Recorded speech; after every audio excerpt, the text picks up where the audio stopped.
Episode 320, Yiska has a new PC. We took a little vacation. Maybe we were sick. Who knows? And the World Cup is in full swing.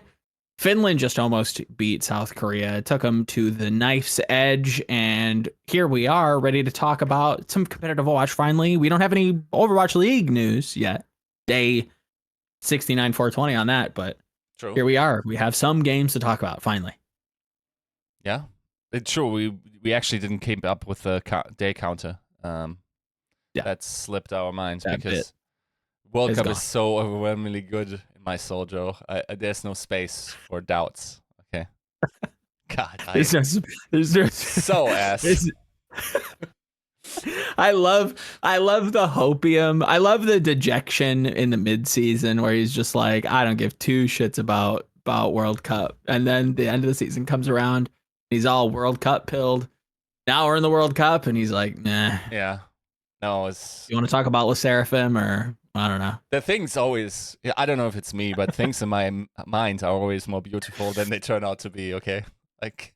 Yeah, this is. Well, it's mostly down to game quality. I think like it's not necessarily about anything else.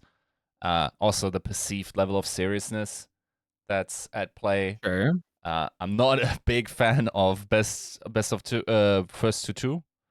Mm-hmm. That's also a little weird. I'm not a fan of this meta still.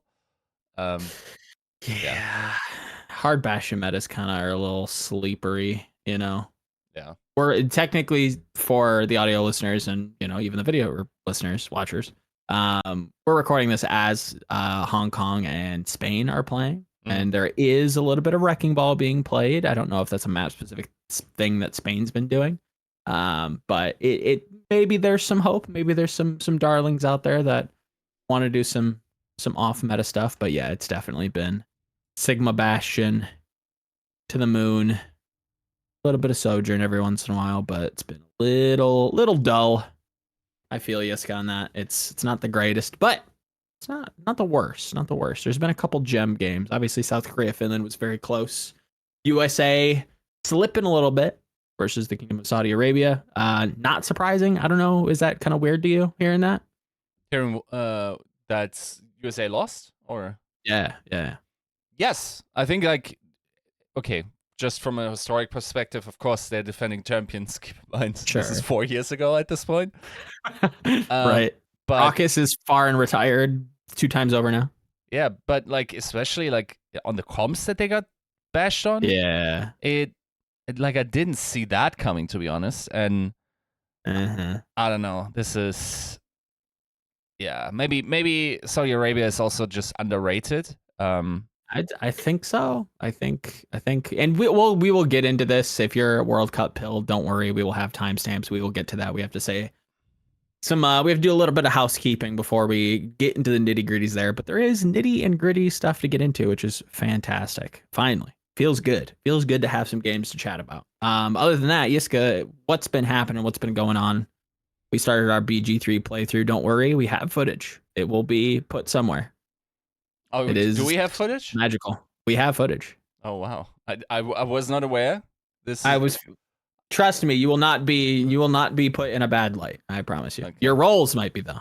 Your roles may or may not have a complete montage of all the terrible failures that you have. It's actually insane.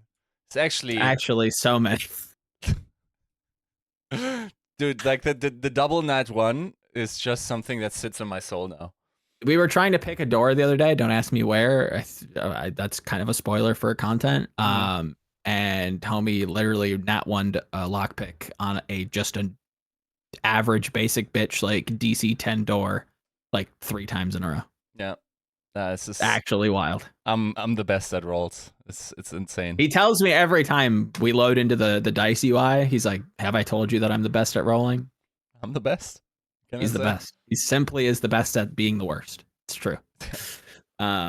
Which is crazy because there's actually like a legacy of having like just shit dice rolls in games, not just for you, but just like in general. Like there are just so many people who are like, "Oh yeah, I roll terrible," and I'm like, "All right, do you really?" And then you see them do it, and you're like, "Wow, this is like magical." And Yiska, I think, he's been touched He is Fey touched in the worst ways possible. It's wild. You know what's worse? Like than even my luck, that in the time that we both decided that we're going to do this, you suddenly have way more to do in real life, and I'm sitting here on my addiction for this game, just going like, when can I play again? Oh, it is Dobby. Is it Tuesday again? May I have some BG3? Is the blood moon risen? Has he come back? It is torturous. I mean, I'm glad you like it. That's the good thing, because I was like I had impressions that I think you'd like it, but I wasn't sure. And it is a fun one. It is a trip. It's also like, to say the least. I feel a little bit like the child, like in the car back, like to go on holiday with my parents, and I constantly ask like, Joe, is this still Act 1? Are we in Act 2 yet? Yeah. So for the record, just so that everybody knows, we are preparing to enter Act 2. We have cleared both the Mountain Pass and gone through the Underdark, done a number of side quests. I will not comment on how many I think we have done. And yeah, we're getting ready to go to Act 2. It's very fun. Yiska's obviously itching to play. And I will be away for the not foreseeable future, but I'll be back next week, and we'll probably get some more in, and you will potentially have another update by next week's show. So there's that. Obviously, Tarkov apparently on the new PC is killing it. So it's a different game. Like I was basically playing like a turn-based FPS. like Streets was unplayable. In firefights, I'm sitting there sometimes on some maps, 30 FPS. There's no reacting. Like it was all retting, okay? Like I'm just in my bush. They took away my trees. Like, but now it's time to red in HD at 120 FPS. No, I'll see. Like I just gotta fundamentally relearn the game and how it's played, because it's a very different playstyle. Yeah, being able to swing on people and not have those little flame drops is gonna be pretty nice, I have to imagine. For sure. Ah, Tarkov, how I sometimes miss ye. Oh well. Any other things you're up to? Anything else going on? Playing some Diablo as well. Oh, okay. How's that going? I think we talked about it. New season. We talked about it a little bit. I didn't get the vibe that it was like super interesting, but it's kind of something to do. Is it catching you a little bit? Yeah, it's fine. Like I also wanted to see how it looks on the new PC. You know, like how the game feels at good graphics and whatnot, and high FPS. Right.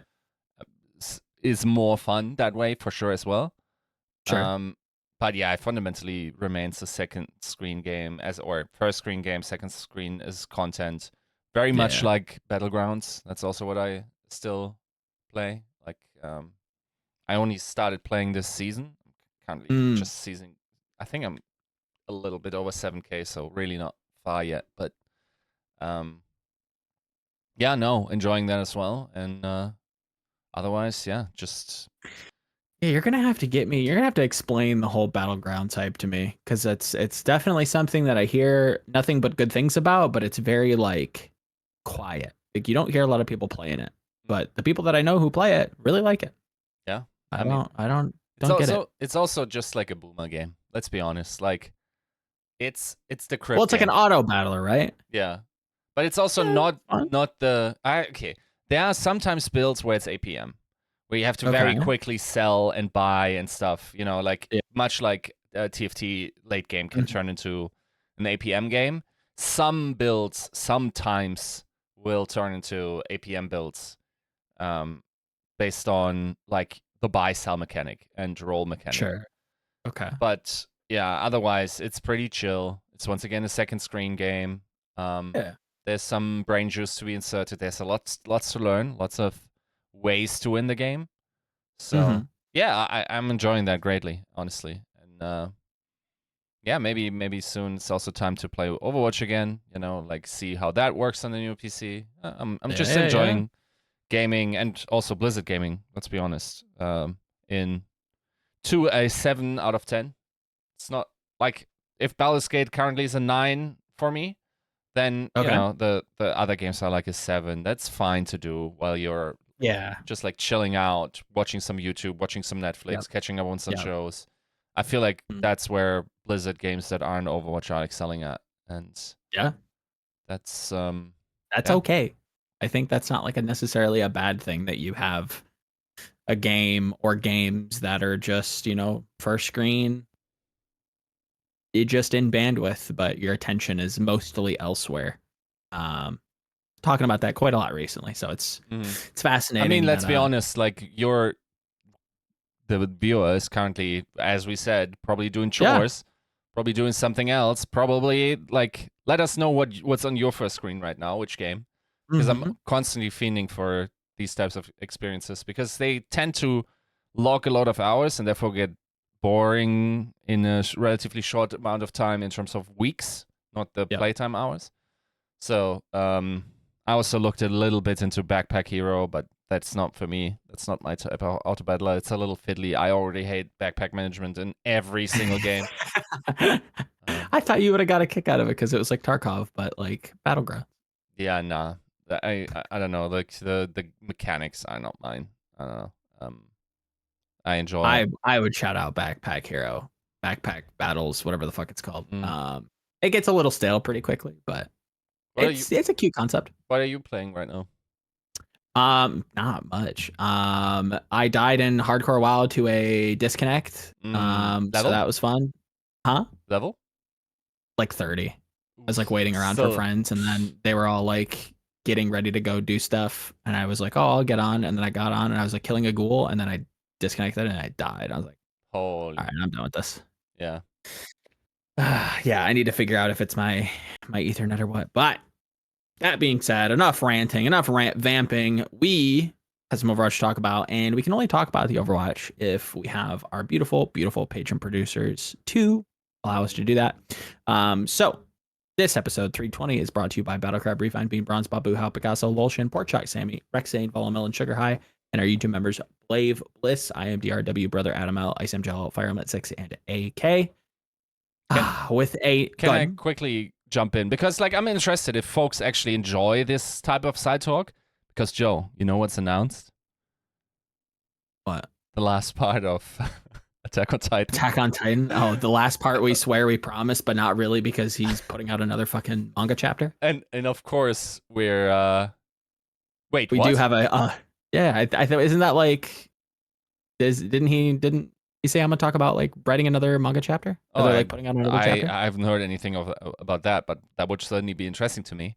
But like the question is like, is that something that should be interesting? Because I know Avril like saw the trailer, pasted to me, and went like, "We waited 2.5 years for this, you know, since the end of the manga." So yeah, I don't know. Like the animation looks crisp. Of course, I couldn't hold back from reading the manga, but I'm still looking forward. I'm wondering basically. I guess that's a question for the comments and for the viewers, if that type of chatting is something that you guys appreciate, or if you would rather just keep it straight on Overwatch.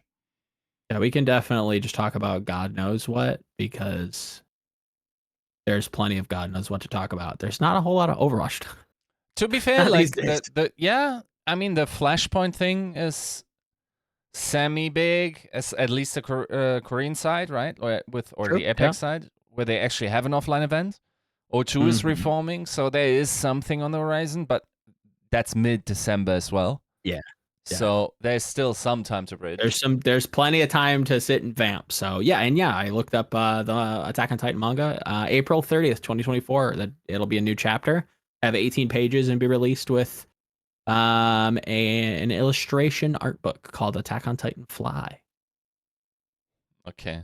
So new content there. It is a little weird, but if it gets an anime adaptation, you can't really call it the final. We promise it's the final one. We swear this time. When you're writing new source material. It's like, if this guy is really just like, if this is just the start of a new arc in the same universe, sometimes it's just like, something can be a 9 out of 10. Someone does this and suddenly it's a 7. I'm sorry. Oh, That's how it works. Like, how many good shows just go on for way too fucking long, and it's just like it just kills it. It should have ended. Yeah, so because many. You have to, in the beauty of the complex of the show, you have to evaluate where it leads, and that's one of the biggest criticisms of Attack on Titan. It's totally fair to say the first couple of seasons are peak entertainment. But if that story doesn't come together in the end in a satisfying way, then that reflects onto the entire show, right? Because there's some phoniness post hoc inserted into these moments because they do not lead to a logical conclusion. They do not lead anywhere, right? Yeah. And I think the same, unfortunately, is true for the show Game of Thrones. Like, if had it even finished like semi-okay-ish, then I personally would have a much easier time rewatching that show because I knew it would feel rewarding, or the basis, the fundamentals of that story are well thought out and are leading to a conclusion that does its service. But now every little bit has that taint about it, right? Yeah. And there I would also separate the books from the from the show, completely because different, right? the show, the jury's still out on the books, of course, because who knows if he will release the new material. But I think like that's just how I conceive of things, and like some things are best left undone. And I'm also sick of this era of, a good thing 2, 3, 4 prequel Prelog. Like, nah, let's stop milking stuff. Like, let's come up with some novel pitches. Let's not drain the consumer. Let's introduce some novelty. Not everything needs to be a universe, right? Yeah. Not everything needs to have a spin-off series and a card game and the the prologue to like this character, that character. Some universes do it right. Like I've heard from some of my friends that are a little bit more like Star Wars pilled, like they like all that new stuff. Obviously Kenobi, big fan of all that stuff. I've heard, relatively positive things. But it's like, does like every manga need to have a fucking theme park and an anime adaptation? Like probably not, right? It's probably best that it just is like its own standalone thing. It doesn't need a sequel, doesn't need a prequel, doesn't need, backstories and when I say backstories, I mean like actual like spin-off one shots with like this character getting into them. It's just like it's probably just a okay show. You don't need to get too crazy with it. Watch this. You know what else didn't need a sequel?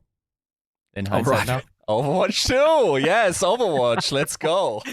He pulls it back. He pulls it back in. Yeah, we probably didn't need a sequel, but here we are. We're still bitching about the tanks. But with the World Cup, before we get into the World Cup, we do have to say goodbye to a couple teams that have released the rest of the rosters. Mayhem, the champions, which is bizarre even. It has such a weird mouthfeel to say. The 2023 world champions have said goodbye to their team and some of their management. Any parting thoughts for our reigning, defending, undisputed champions of the world? I feel like Dallas Fuel sort of gave us a little, the frog has been boiled on Overwatch League winners being ripped apart and like due to economic realities. But yeah, this is, once again, like honestly, that sentence that Checkmate said after the final, we'll be waiting. Like, there will, like, what was the exact wording? But basically saying like, we will always be here to play more games. Just give us a call, right? And that makes this even sadder. Right. Yeah. And, extrapolating on what might come in the future with possible rumors of region locking and whatnot, there are absolutely guys on that roster, even I would say, that will have trouble finding teams. as wild as that is to say, right?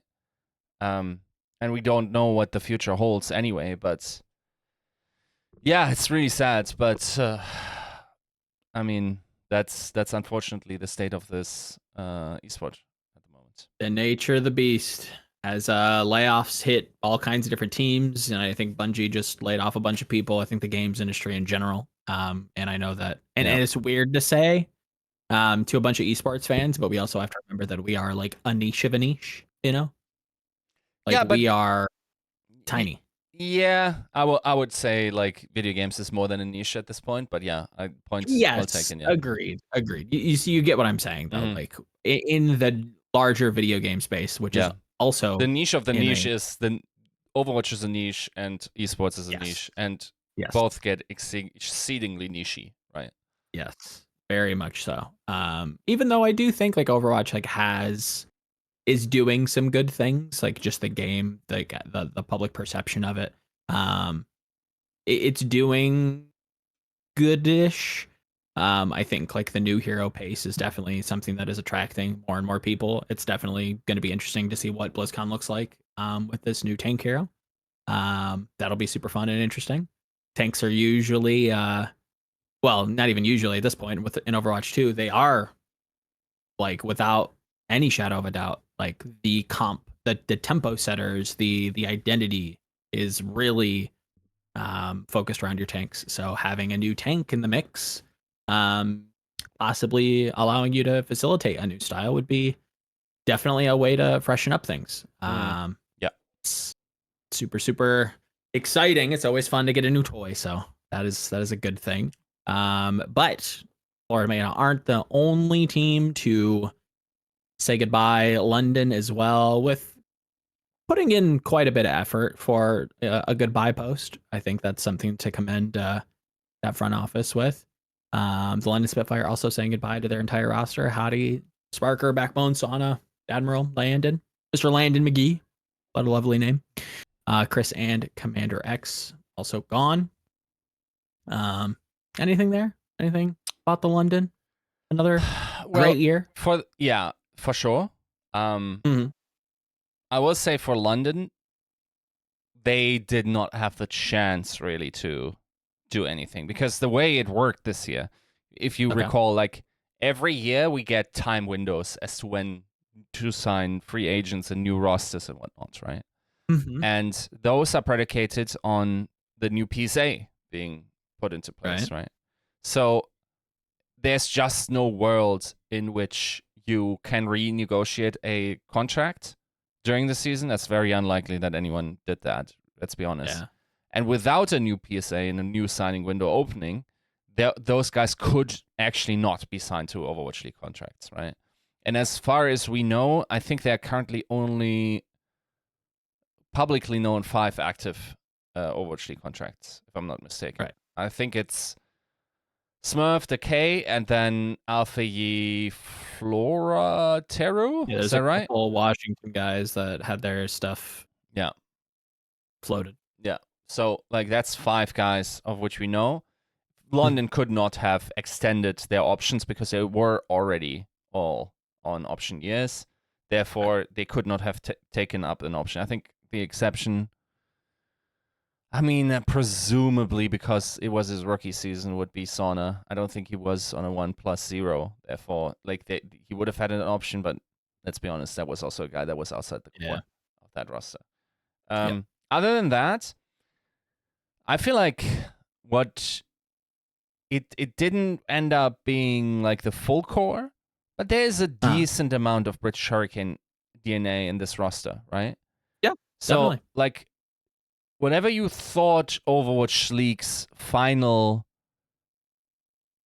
end goal was, right? Yeah. If there was a team that played most dimensions in a way that it sort of succeeded, even though they did not get, like, holistically as a organization or as a franchise, they won a league, right? They won a season. They had an academy team. Their academy team brought forth starting players.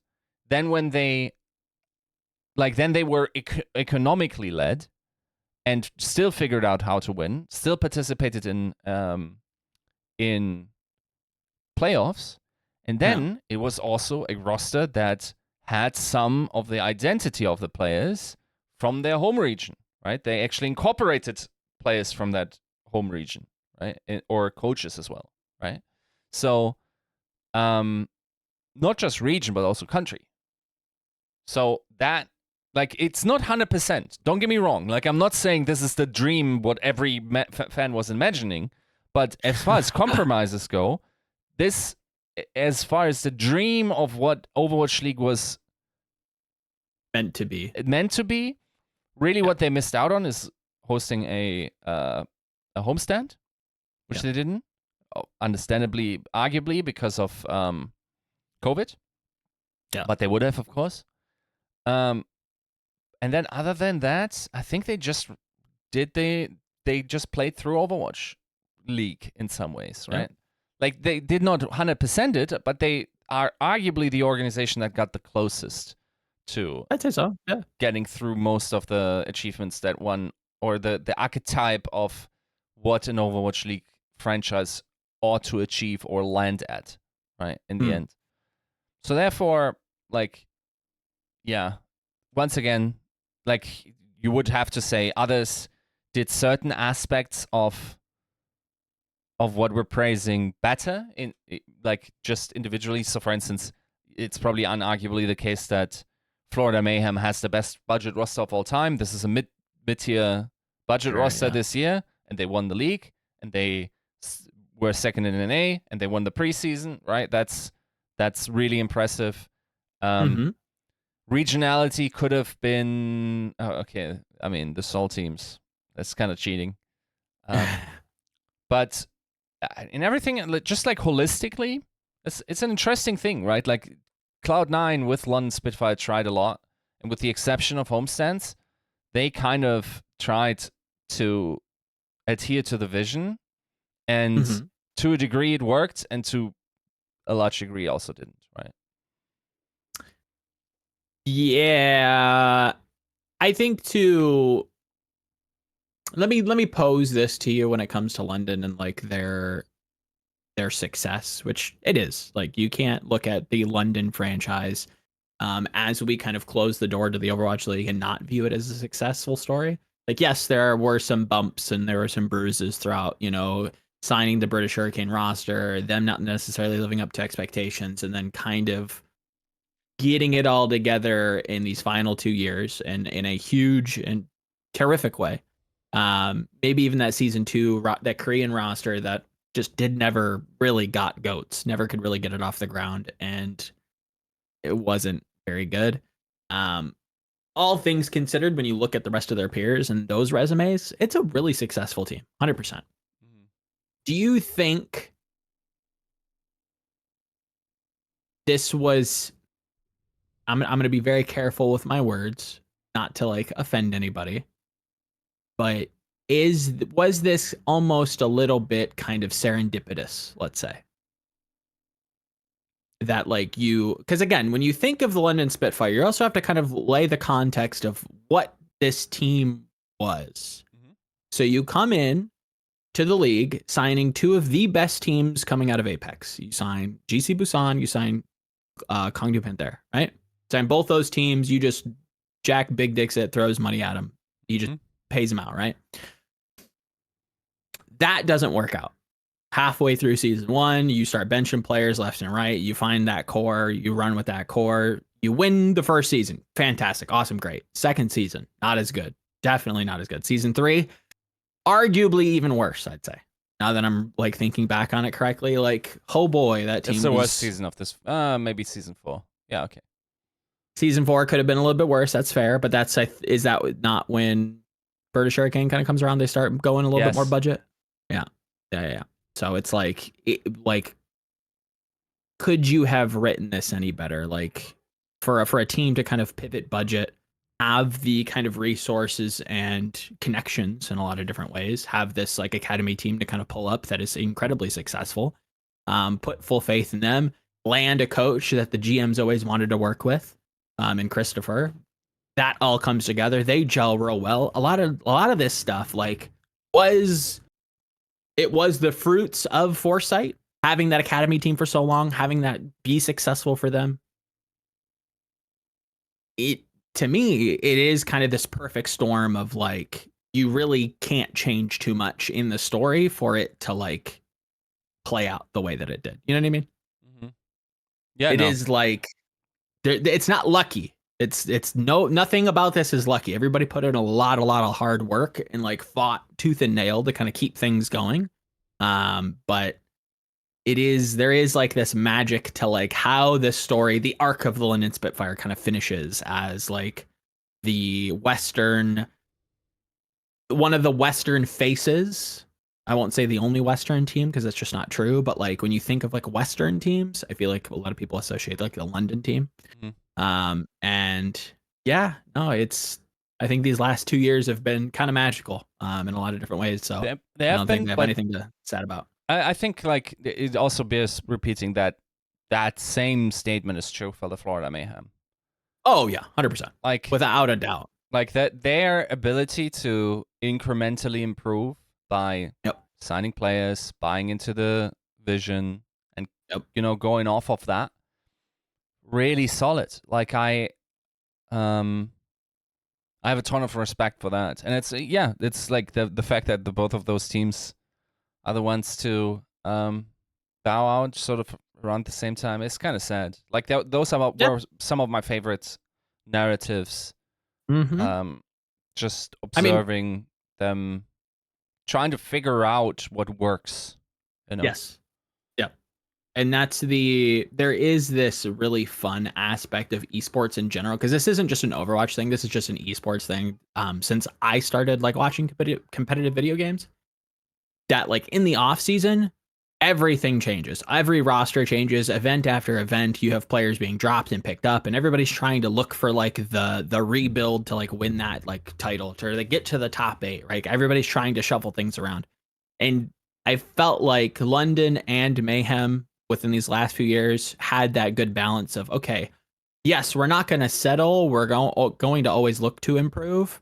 But like, if it doesn't, if we think these are the players that we want, they have the right attitudes, they have the right attributes that we're looking for, we're going to keep them. We're going to keep them around. We don't need to just blow it up every season. And I think that's just something very,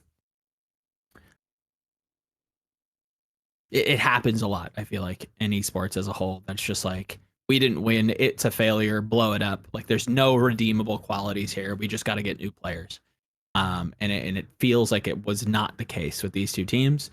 It had, because again, you look at the London Spitfire, you look at season 4, you blow it up. You give it to not any other team, but you give it to a few different managements, and I think you just see that get blown up. You just see it get axed. They bring in their people, and you go again for season 5.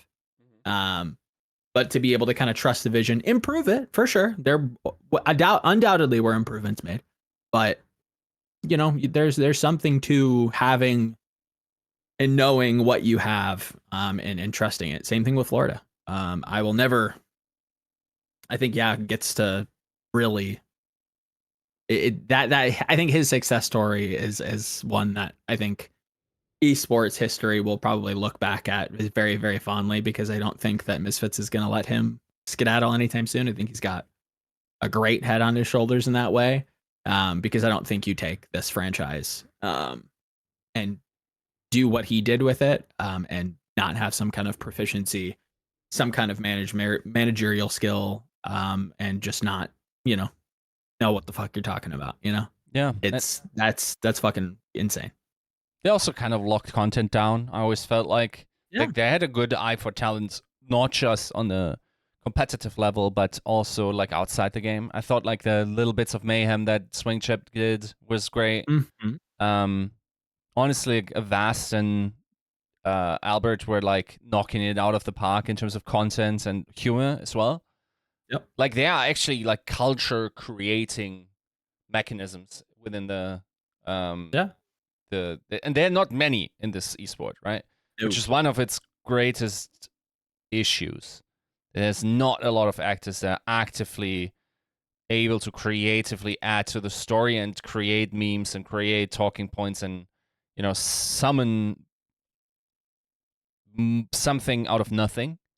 There's not a lot of those, right? But that team definitely had it. And then that also comp success followed is all the better, right? Yep. And 100%. on a reasonable budget as well.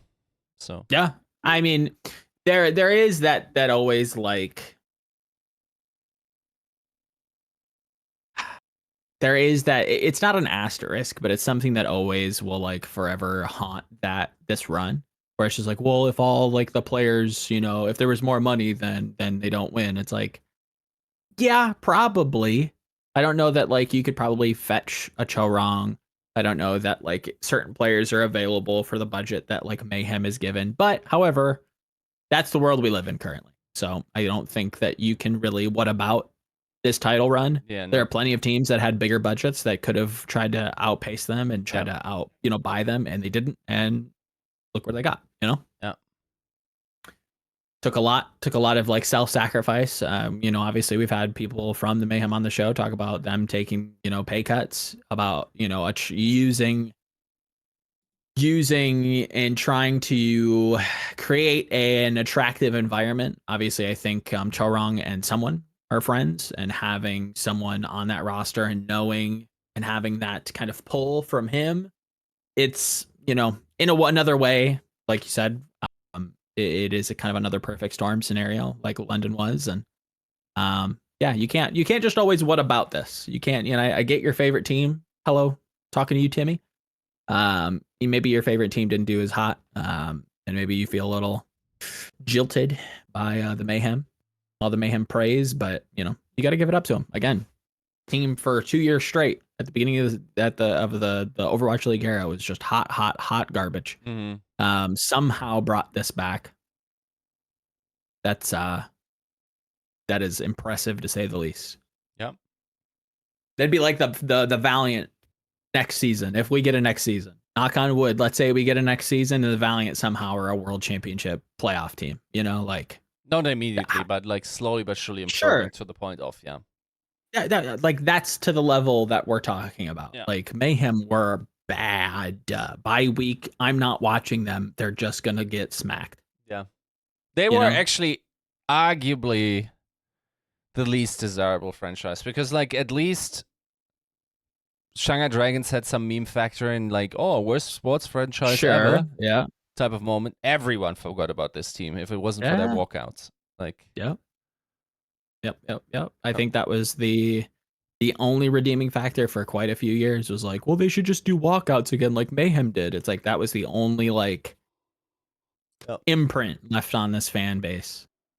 Not, their weird comps, not, anything other than just the Europeans doing some silly stuff. Which is, again, you went from that to winning a world championship and having an MVP, quite a few award winners, quite a few nominees. Like that's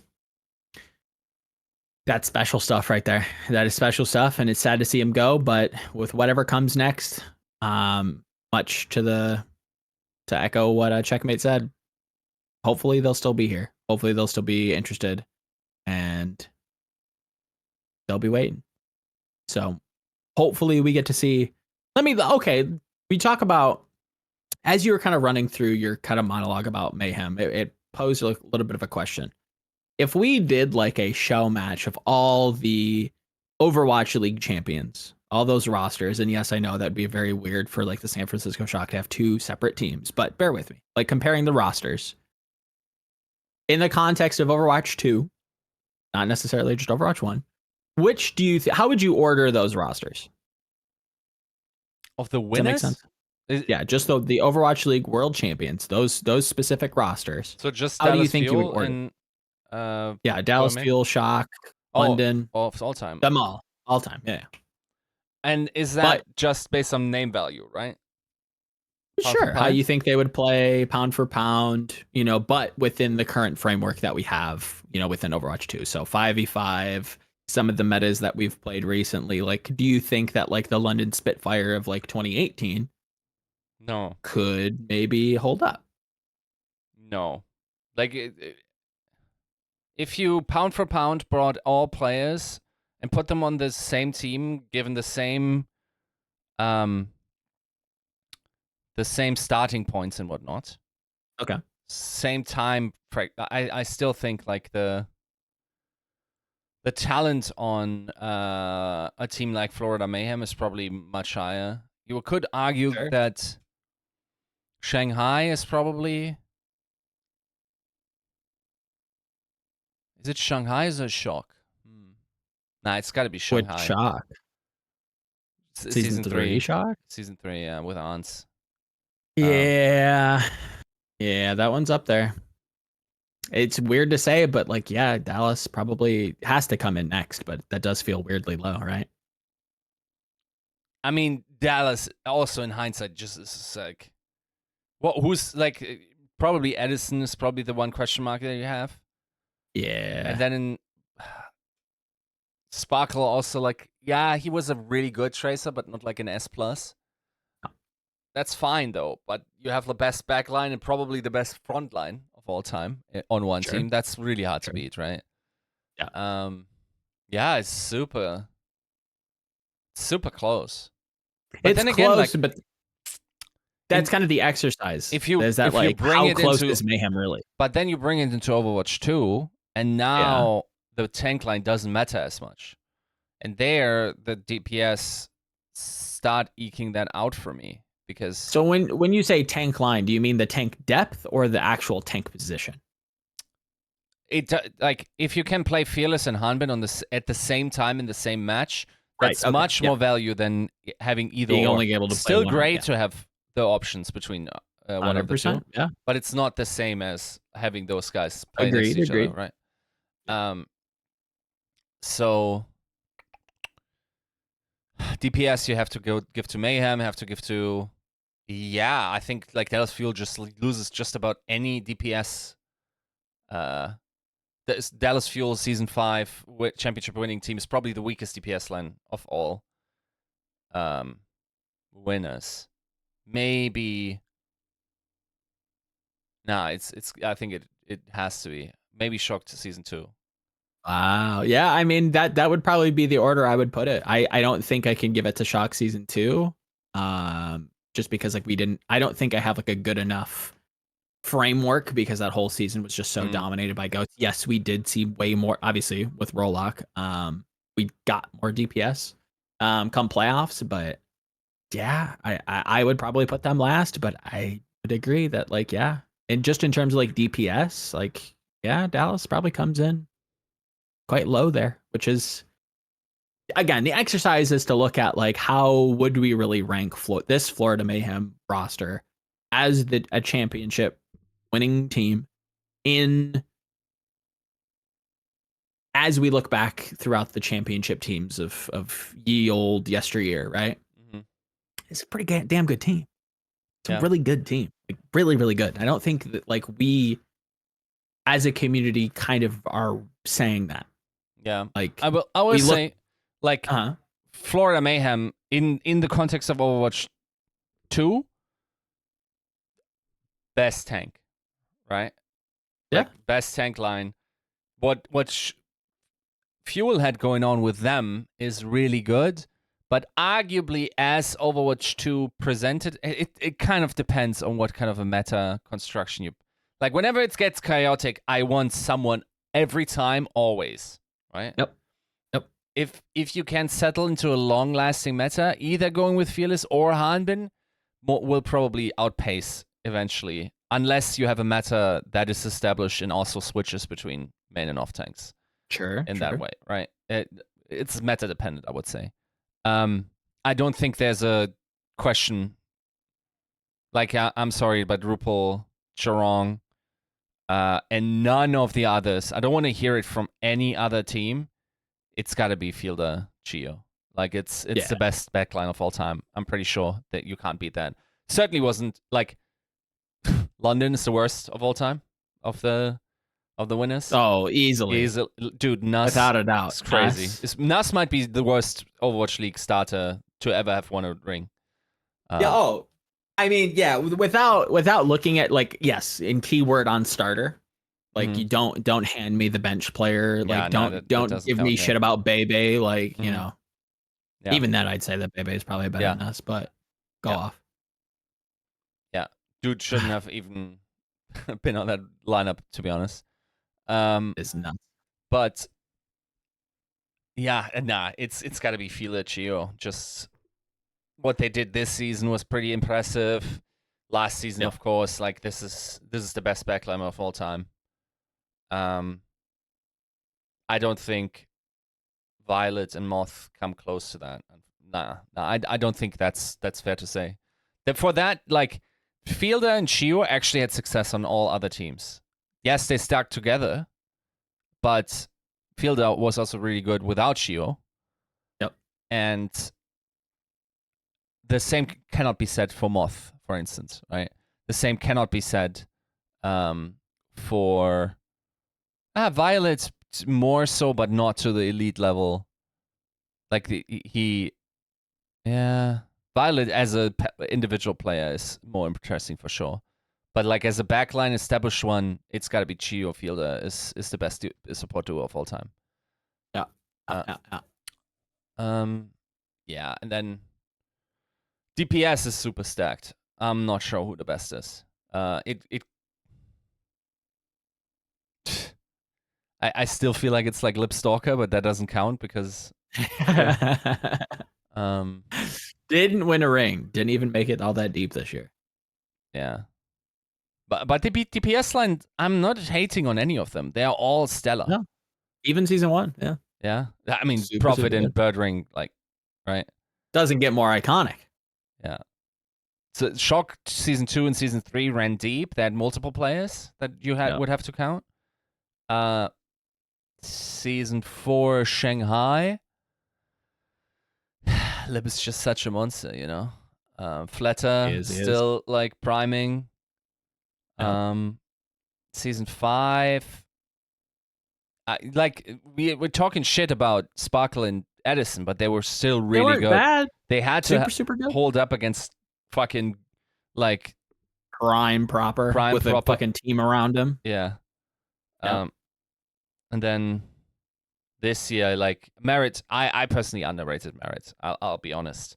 This kid was pounding at the end. He leveled the fuck up from the contenders player that I watched in China for a little bit to like even some of the comments that like the Korean casters were making, Korean like English broadcast, you know, APAC Korean contenders casters.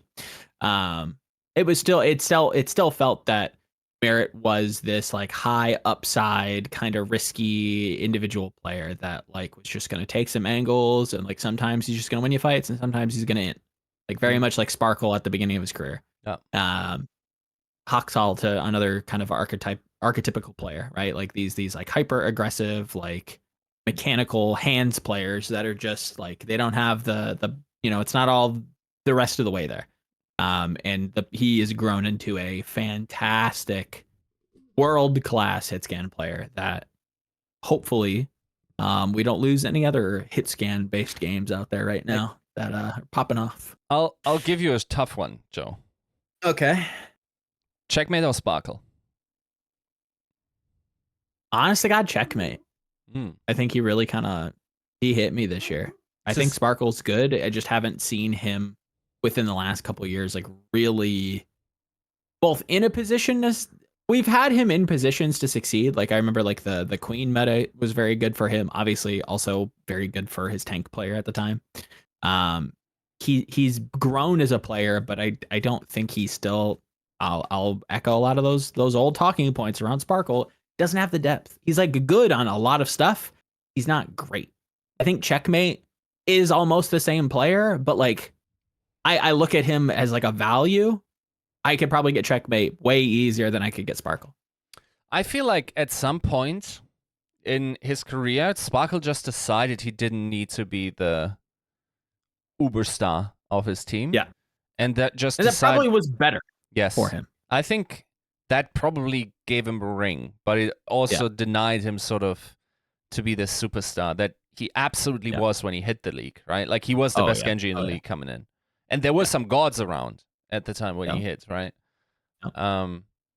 So, but yeah, it's like, I think if this had kept up like 4 or 5 years longer, this guy Faker-fies, if that makes sense. Like Faker... Checkmate? Sparkle. Oh, Sparkle? Okay, yeah. Like that's a guy that starts out just monstering everyone mechanically. Yeah. And then eventually, it's that dude has a championship mentality. He will mold himself into a player that wins championships, and he doesn't have to be the absolute star player, right? Yeah. Now, that sounds weird because, like, if you know not too much about League, you would always think, oh, the Faker's the hyper carry. Yes, but not in the conventional sense.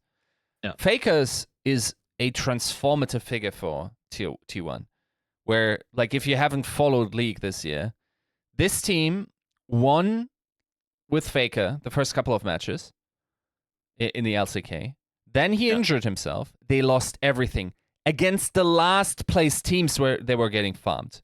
And as soon as he came back, they started winning again. And now they're honestly still in the running for Worlds. That were one of the teams that looked promising from scrim reports as well, and that performed pretty well. Like they are not the favorites, but they're still in it. And to a large part, that's due to not Faker necessarily carrying by individual performance, but just being the nucleus of that team. And I feel like that is what Sparkle would have eventually grown into and modeled himself around. The first goal is to win championships, and you need to become that player. If everyone around you is beastly, right? Yeah. Let's be honest. Like, if there is a meta constellation where you can just run your shit around Hanbin, even if Hanbin is your shot caller, Sparkle doesn't have to be the shot caller. He just has to be the guy that fills in the niches that are required of him, that doesn't have an ego and will do the dirty lifting sometimes. Dirty lifting that others don't want to do.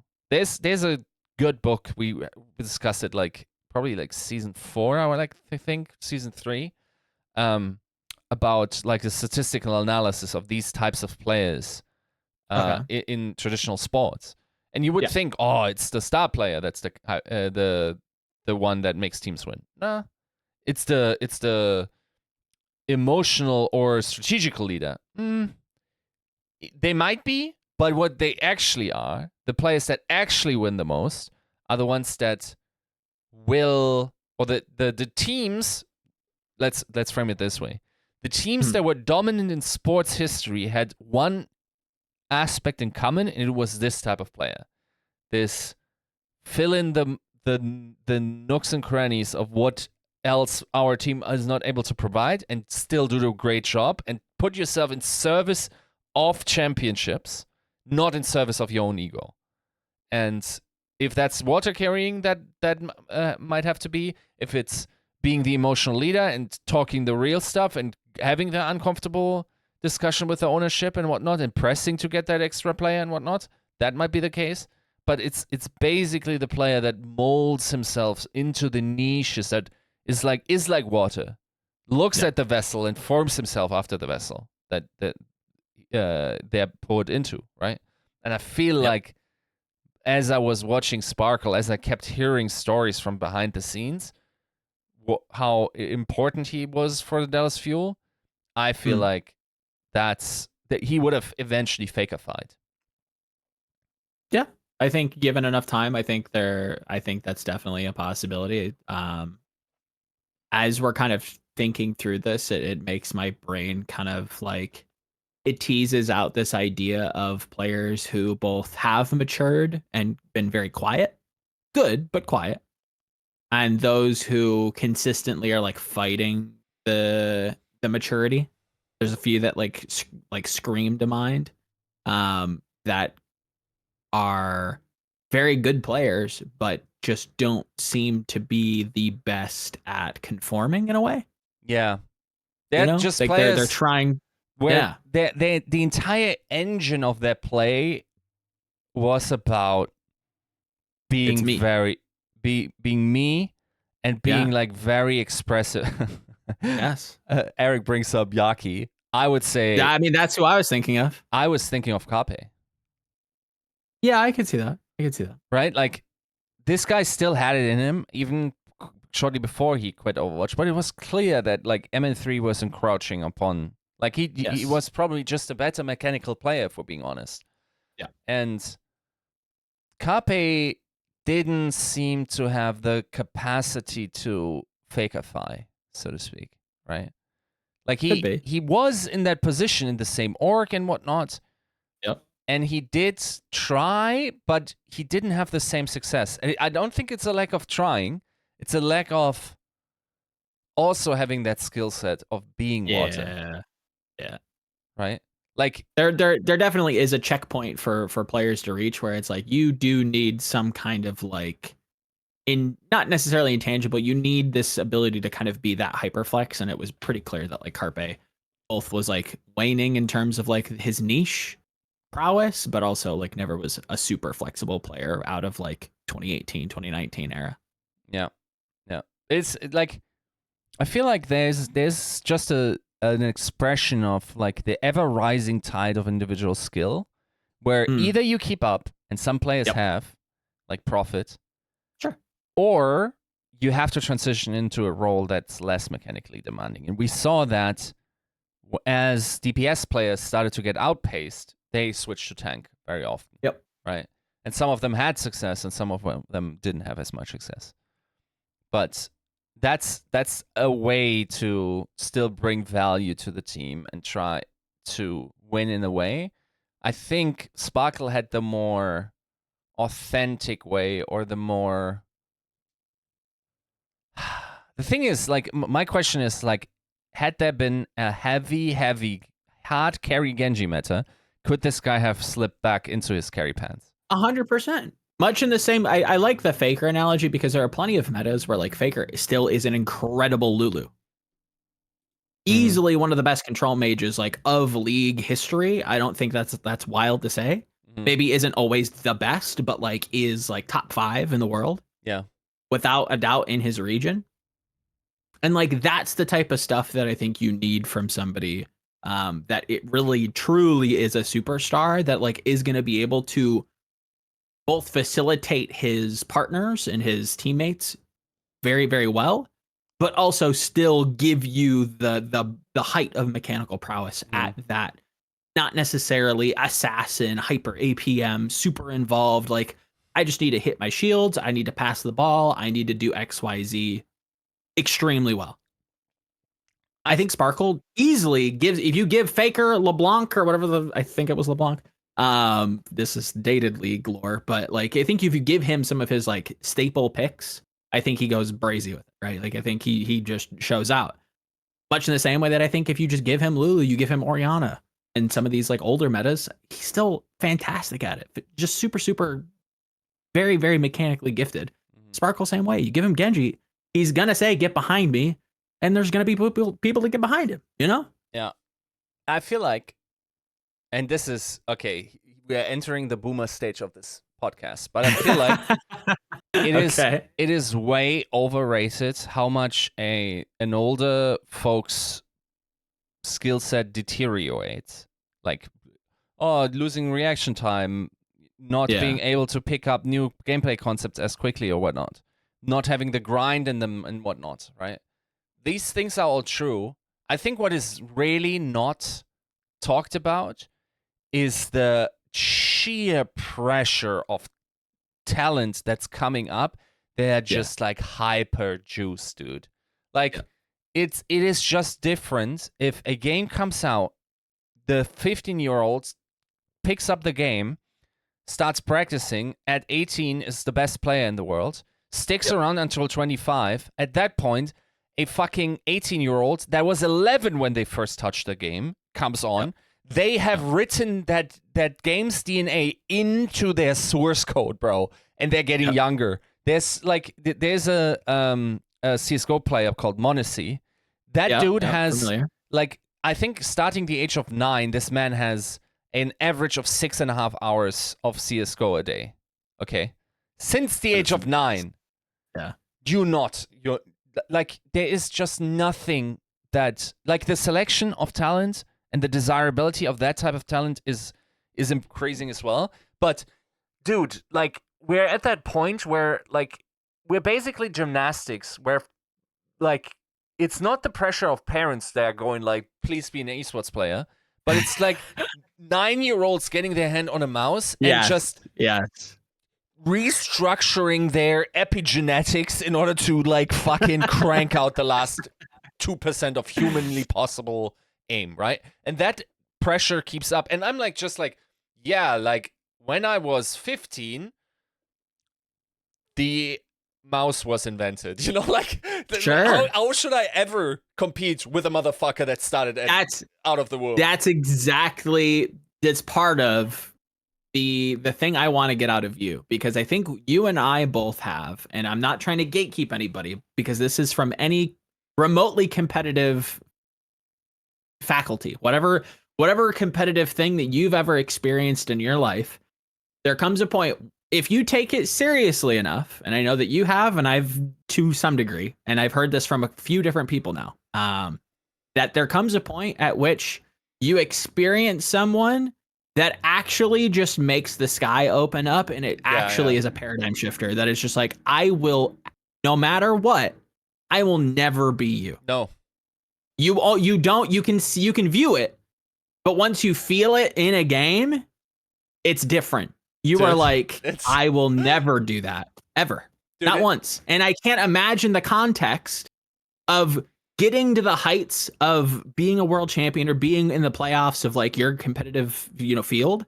And then the new rookie comes in and is so much better than you. It actually breaks reality. Yeah. Yep. You feel an out of body experience happen where it's just like, I have been playing this game for the last 4 years and I didn't know you could do that. Like, what? Dude, I can only imagine. You know who Fosbury is? Who invented the Fosbury flop? No. Okay, the Fosbury flop is a new way to, not a new way, but, like, back in the day, they had a different way to do is it high jump? Like, where you have to get over the bar without a... Oh, okay. Yeah. I thought this was a football thing, but go ahead. And then this motherfucker comes along and goes like, maybe I can jump over it with a back jump. And everyone's like, oh, shit. And then somewhere, some fucker with incredible, like, twitchy muscle fibers and shit, at the age of 7, looks at this man and goes, I can do this. And it's over. It's fucking over. You do not have it at that point. You started too late. These motherfuckers come Fosbury flopped out of their mother, okay? Like, they dive out of the woman's cervix doing a backflip. Like, dude, the bar is too high. It's over. It's over at that point for you. Okay. And it is it's a depressing feeling, but it is a magical feeling because it's like, damn. Yeah. You really feel impressed. Like, it is awe-stricken when it happens to you. And I hope audio listeners and video listeners, like, it's not as simple as just like, yeah, I've seen proper play, I've seen Faker play, it's really magical. No. I need you to be in the lane with Faker and him actually fucking just give it to you. Yeah. Have him just impose his will on you. You don't get it. It is crazy. I even challenge you to just have any chance of visually processing what Faker is doing on his screen. The way he APMs and, like, switches the entire map. He's not playing his champion. He's playing T1, the team T1, right? Yeah. And, like, that, you're not that. I don't care. Like, your processing power does not work this way. You do not have that much mental RAM. You do not have that processor. Like, you're like, if you're starting at 11, you're starting too late. You're fucked, right? Okay. And even if you started at 11, you also need so much luck in order to be this talented at that particular skill, right? Also to be able to fall into that one thing that you're actually this good at. Like, the things in the universe that have to go right in order to have Faker is fucking crazy, okay? Yeah. So, like, I feel like that, to a decent degree, happened. And I think a lot of folks, and people will not get this, and that's also why the discourse never translated, but people looked at Proper and felt this. Yes. Yeah. They felt people like who you would respect and think are good players. They like felt that this motherfucker was looking at 15, was looking Lip in the eye and saw an equal. No motherfucker like this was around. Yeah. So when that shitter hits the scene and just comes out of the room, Fosbury flopping onto the stage, okay, it's fucking over for you, right? And everyone understood. Now, thank fuck this guy had a shitty situation around him this scene, yeah, and also was probably demotivated by that shit because fucking hell, that it was fucking over for everyone. It was rough, yeah. Like Lip was just like, oh yeah, I'm can hold on, like, oh thank fuck, Sombra, right? Oh, I got a few more minutes left on this Sombra train. Ooh, thank God. Yeah, no, there was no translocator coming out of a Korean woman at that time, fortunately. Okay, like we did not develop that technology, but who fucking knows who currently has translocated out of a person in Korea and just like has the most insane skill. That's also another thing that people don't realize. The champions that we saw on stage, well, they had a cool question. I think Liz asked this, Liz Richardson. Okay. I could be wrong, but the question was like, who inspired you initially? These are the children of Apex, mate. Yeah. Everyone's like Ruji Hong. Everyone's like fucking Birdring. Yeah. Right? Like these, they saw the OG and Apex Arena. They saw the excellence displayed there. They saw the crowd reaction, and they saw themselves. They saw a vision. They saw a path. And once that was locked in, it was over for everyone else as well. Right? Yeah. So, like, that's also one of the coolest aspects of professional sports or esports as well, right? Like, how inspirational these first guys are. And, like, how many people said Ruji Hong early on is crazy. Simply crazy. Siegel is another name that Tivik was brought up a lot. Like, across borders, there's a mental image of what this guy can do. I'm 11. I want to do this as well. Yeah. Right. And this is so powerful. And yeah, I don't know. Once again, like it is kind of sad that we don't know if this will continue. Yeah.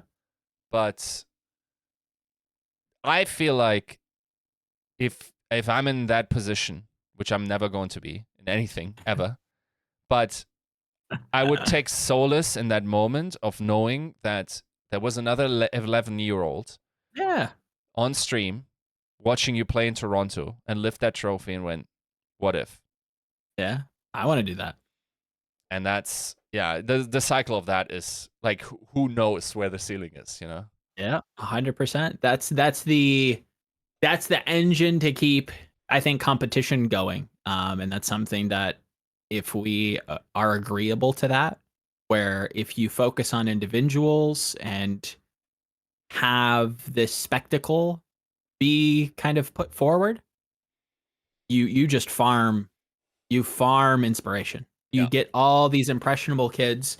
Not to say that they should be, put on shit contracts and given not like an equal pay.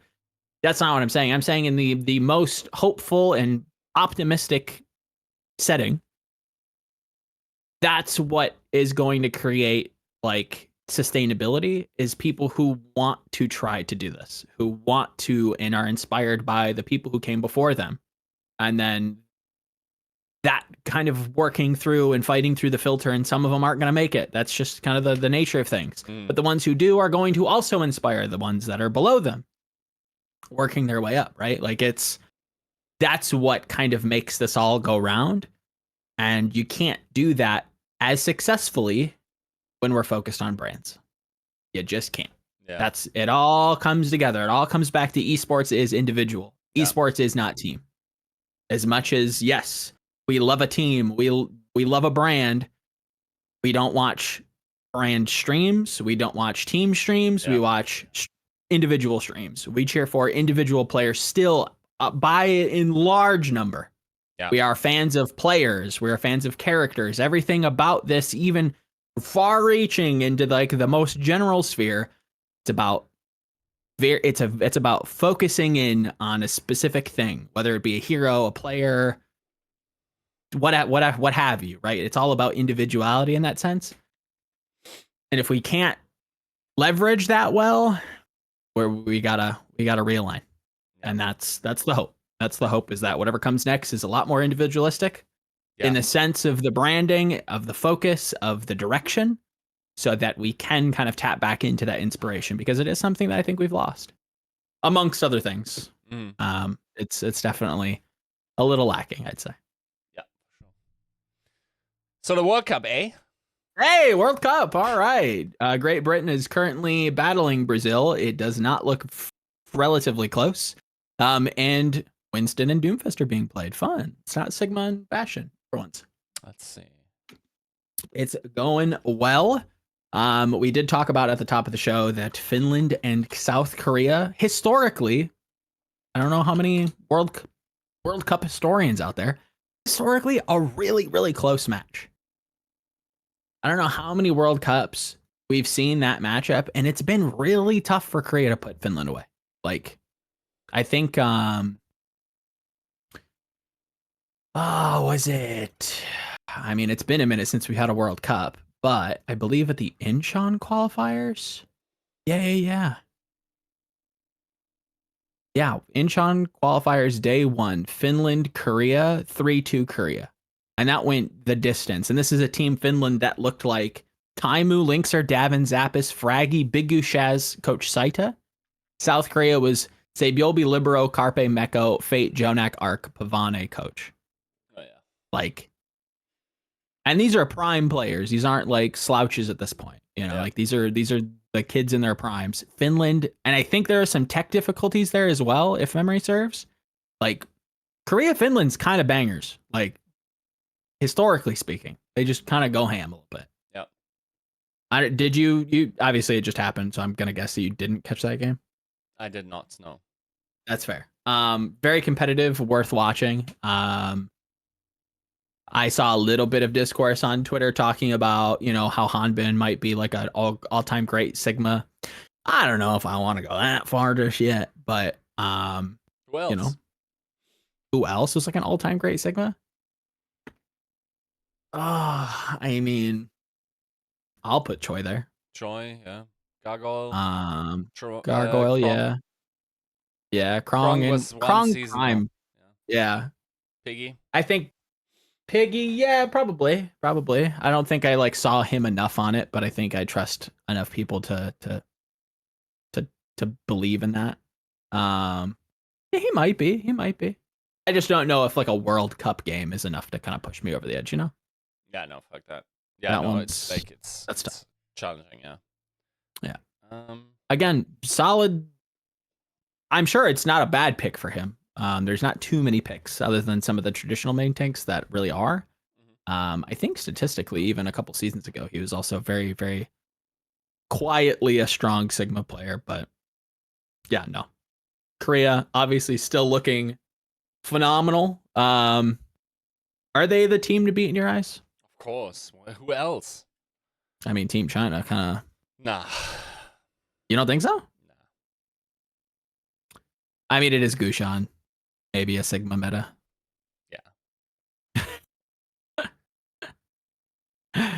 I think you could have made a better selection for Korean players, but I guess that's just who's available or wanted to.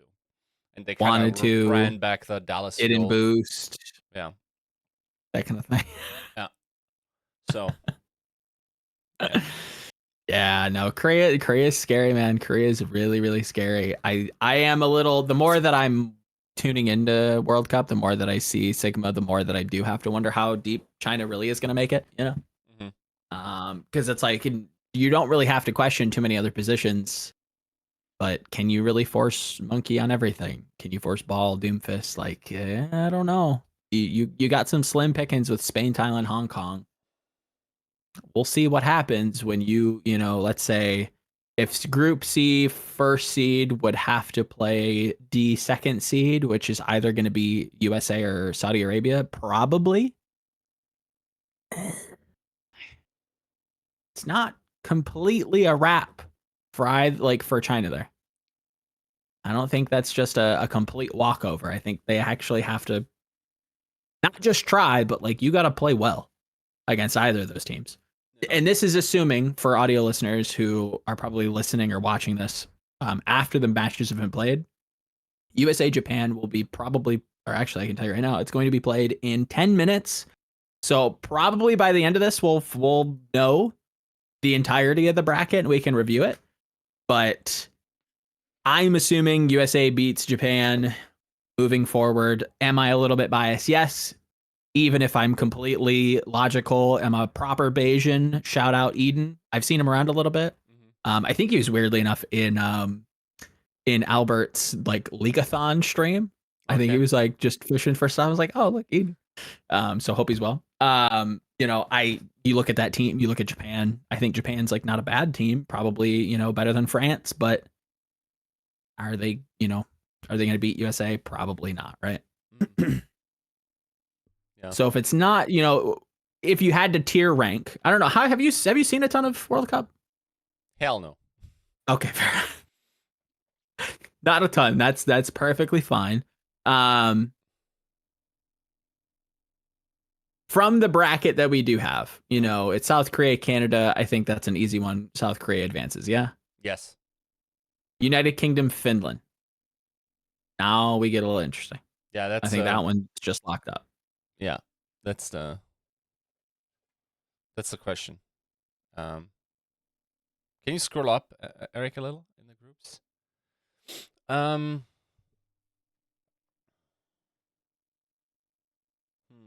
Great Britain definitely coming out and playing definitely showing different looks comparatively. I don't know if that's not something that they feel comfortable with doing against like all teams.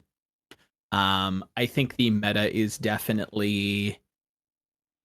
I do think there are those Bastion teams, but I don't know that everybody's going to play that. And I would trust, the Rush guy in Christopher to be able to kind of like dismantle that as best as he can, especially, after a season that he kind of did it to almost anything. So if there was a team to kind of not just slam the Rhine, but like also kind of have a good idea of how to get around it and kind of pilot it, I would imagine Great Britain's probably that team. But Finland didn't look terrible against South Korea. I do think they not only held their own, but like kind of took it to them, which is not easy. That's not easy to do. Took them, I think, to the limit on Flashpoint as well. I think that was game. There was like set point. Quite a few times. So can you not a slouch team? Can you scroll down to the bracket again? And let's do top 4 or top 3, Joe. Let's see. So okay, South Korea, Canada is first round. Easy South Korea, right? The South second Korea, one would be Group C1 against Group D2. C1 which I believe will be China, and then D2 will be, I hope it's going to be the United States. What I'm going to imagine, so. So China, United States. I don't know. This kind of comes down to like, does the USA force China to play into like the Sigma Bastion stuff?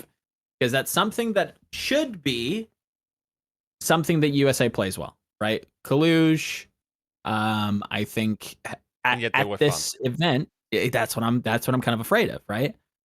So if they don't do that and they think, oh, well, we're just going to mirror what China wants to do. If we don't have to play the Sigma stuff because we don't think we're very good at it, we can be a little bit more open. We can kind of be a little bit more versatile. Now you're kind of stepping into the den of wolves. Yeah. Like you're going about it the hardest way possible. So that's kind of the narrative that I'm looking at there. It's like, I need USA to come out and I need you to kind of get it together with the Sigma stuff, because that's how I feel like you abuse this team from China, if you will. And you can't just mirror monkey. Kaluge is not Gusha. That DPS line, while I do think they are phenomenal, I don't know if I want to necessarily go toe to toe on equal picks with Leave and Shy. Give me a percentage here. China. With what with what USA has shown me versus, looking shaky versus Team France, losing, I won't say convincingly versus Saudi Arabia. They did lose, but it wasn't a complete dispatch. Yeah, okay, we a little bit, a little bit, argument. Keep going. A little cope. It was a little closer than I think a 2-0 goes. I'd still say this is like a near 70-30 China for me. Mm-hmm. Like, I don't have a ton of confidence, and it doesn't seem like USA has a ton of confidence in running that Sigma stuff, and I really think that's how you leverage against this Chinese team. If I see Kaluge on Monkey at all, they're playing Doom, that's not a good look. You don't want to be there. You don't want to be there for that. Yes, I think Shockwave and company are going to do extremely well. I think Hydron is talented enough to hang, but you shouldn't want to. You know what I mean? You shouldn't want to kind of go into that and just beat them. You don't have to go about this the Daigo way, where I need to beat you on your best to kind of prove to myself that I deserve to be world champion. Like, sure. No, stop. It's the World Cup. It doesn't have to be that serious. 80-20. Take the easy route. 80-20. 80-20 China? Yeah. 80-20. I'm not mad at it. Okay, so United Kingdom, Finland. This one's a toss-up. This one, it feels like a 50-50. Yeah, I agree. I give it to UK, though. I don't hate that. I'd go UK. And then slight edge. Saudi Arabia against likely Spain. I mean, yeah, it's Saudi Arabia. Saudi Arabia. Then we would have United Kingdom against Saudi Arabia. I'm going to go Saudi Arabia. I agree. So they're in the final. And then the upper bracket was South Korea, I believe, and China. Against China, yes. Yeah. And that's South Korea. Yes. And then South Korea against Saudi Arabia. Saudi Arabia. I have to go South Korea, but I do think Saudi Arabia probably gives them a few dents. Sure. Like, they take some maps as well. Yeah. Yeah. And then so third place match would be no.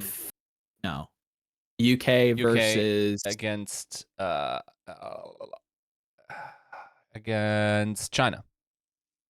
Dude, my working memory is still not back from my. It's better than mine. It's crazy. China, UK. Oh, that's a toughie. Really? I want to go China, but yeah, I don't think that UK are gonna allow China just to get away with just doing whatever the fuck they want. So to me, they kind of get put on a back foot. I would say, and this feels kind of heretical, but I would say the UK probably gives China their hardest look out of just getting walloped by South Korea. But that, yeah, I think that might be their hardest winnable game, if that makes sense. Mm-hmm. I would say it's closer to 60-40. Okay. No, I don't hate that, but I still think China. Yeah, I think China wins, but I think that UK has a real shot at taking that and are going to make that a dogfight. I also will say real final happens in the upper bracket semifinals, or not upper, but top group semifinals. Yeah. China, South Korea is really. You think so? Yeah. I don't think so. I think that Saudi Arabia has a real. I think that's South Korea's toughest matchup. Not just, and I think this is going to be the big narrative that we hear about a lot, because I think it's already kind of starting, because this is the same, again, a lot of the same players we saw in the Pro-Am, and a lot, if you remember back to the Pro-Am, this is the projectile team. They're going to spam Echo and Pharah, blah, blah, blah, blah, blah. That is the case sometimes when it's applicable, and it is something that you can play in this meta. We're seeing it on defense on Blizzard World. We're seeing it on some of these attacking rounds. We're seeing it on Samoa sometimes as well. Mm-hmm. It's not something they're just going to force. It's just kind of the thing to do, or it's just one of the things that is viable to do. So I don't think this is just them being stylistic. It's just a meta that really suits them. On top of that, they're just playing really, really well. They're piloting the meta extremely well. I think the way that they handled USA was way more disciplined than I think people give them credit for, where it's just like, oh yeah, USA suck. Da, da, da. It's like USA didn't play all that great. I think that's fair to say. But like the things that they did do made a lot of sense. There was a lot of like thought put into like there was win conditions and they knew exactly what to do with them. I think that's like a good baseline level of like, okay, the Overwatch here is like solid. And KSA never Saudi Arabia never really let them breathe in some senses, where it's like, I think that first control map on Samoa, they kind of just took it and ran with it. It felt like goats in the old way, where like you win that first fight on control and you just like chain ults together and you just win 100-0. It was easy. Yep. I think it was really impressive the confidence that UB came in. I think there was like their second or third fight, he was going for like flank blizzards and flank walls. Like they were not here to fuck around, but they also had the ability to kind of play off the back foot really well. I think at this first fight, for video listeners, but audio listeners, if you want to go back to that first fight on Samoa on the first control map, I think USA really kind of plays high tempo, but it's a little messy. I think you kind of see, I think it's OG kind of skate along the right side wall and kind of get away from his tank.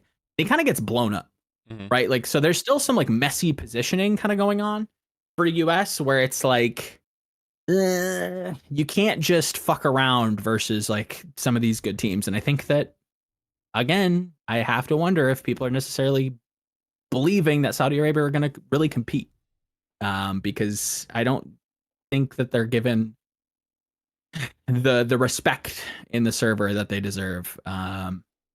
It just and I'm gonna be honest, I was never a big fan of like the Toronto I'm gonna shoot comp, where I play all like the shooty heroes like Alari and Bap, like the Bap Alari stuff. I'm just like, it's just so high variance to me. I get why everybody thinks it's good, but it relies on a lot of different things, and I do think these are the players to kind of hit those shots consistently. But I just think there's so many better ways to approach this, and I think we kind of saw that in the Overwatch League. So hopefully we see them get on track a little bit, and maybe a less, I don't know. I could live with less shooty comp, and I could live with. I like the look that they gave them where they put Hydron on Sojourn. I think that that's like super impressive. I think that was just a quiet day for him. If I'm to be completely honest, I think he had a lot of opportunities just to kind of like hit shots, and he just kind of wasn't on. And that's the kind of the variance that you get with a lot of these.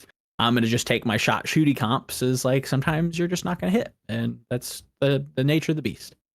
So when you pair that with I'm going to run at you, wall you off, and kill you, you know, what's a little safer. And I think that's where I'd like to see USA kind of lean towards, especially moving into the playoffs, or, you know, even securing playoffs. Being able to play on LAN in front of a crowd, you got to tighten it up, and you got to get over, weirdly enough, Japan, who aren't slouches either. Yeah. No, I agree. I think what realistically is the case is that Saudi Arabia is very likely. And I'd even be willing to be convinced that they're second best team, but they're probably the third best team at the event. In this meta, or just overall? In this meta. Really? Okay. So it's South Korea, it's Saudi China. Arabia? Really? Okay, maybe I'm just looking at this too Sigma pilled. Or do you think that they can it's just like the rest of this like, yeah, Sigma, but come on. Like the skill expression of Sigma makes a difference, yes. And I'd definitely like to have Han been there. But it's still fucking shy, right? Like, no, hey, trust and believe. You don't have to explain that to me. Like I hear that. I'm just like, if there's a way to abuse your tank, that makes it so much more like difficult to kind of just get value plays from your DPS, and then your supports are also kind of just struggling a little bit. So it's like, if you can get Gusha to also have impact while also just not inting, then yeah, I think that they probably should be very clearly the second best team here. I'm just not so sure just yet because they've had they've been fighting tomato cans, to use a boxing analogy, right? Yeah. They've fought Spain, great, not a bad team, will advance, but like that's not the pinnacle of competition that I think we really need to be judging them on. So I'm waiting for a true litmus test. I don't know that we'll get that really until they get to the semifinals, right? Right. You don't get that until you lose to South Korea, probably. Yeah. Which they maybe not. I don't know. I think they probably should be favorites to beat China, but I don't know that South Korea gets it done just cleanly. You know what I mean? Like if you're already going like deep into deep waters with like Finland, I don't think Canada this year is going to give them a run for their money, but China could. China definitely could. Yeah, I think they're just keep trolling. I don't know. We'll see. We will see for sure. It is going to be super exciting. Are you going to watch the playoffs? Is that something that you're interested in? Playoffs for sure. I'll try Group to get stage is some interesting, but that's content fair. out. It's going to be challenging to get interviews there, just because like the setup is of course BlizzCon, right? Like I understand that there's a different priority.